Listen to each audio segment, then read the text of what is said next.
Samantala, isang nakaw na sasakyan ang na-recover sa isang operasyon ng mga tauhan ng PNP Highway Patrol Group sa isang abandonadong apartment sa Pampang, Sorsogon City. Ang mula kay Master Sergeant Ivy Caranas.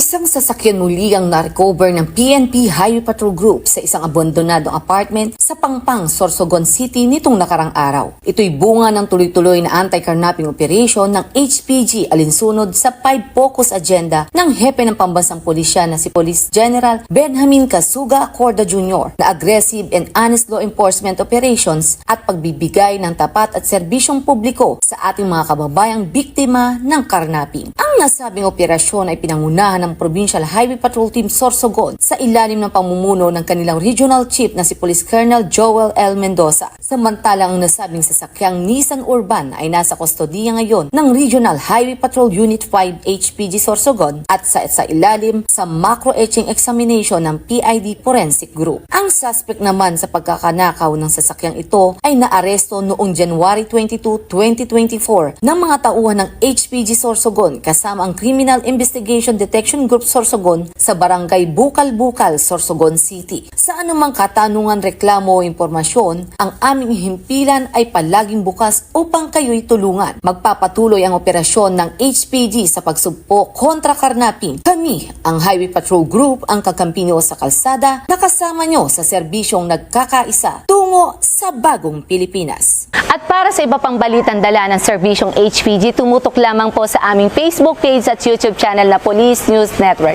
Mula sa tanggapan ng kakampi nyo sa kalsada at sa pamumuno ng aming direktor na si Police Brigadier General Alan Molintas Nazaro, ako po ang inyong PNN correspondent, Police Master Sergeant Ivy Taganas para sa Police News Network. Alagad ng batas, tagataguyod ng balitang pulis. Maraming salamat, Police Master Sergeant Taganas.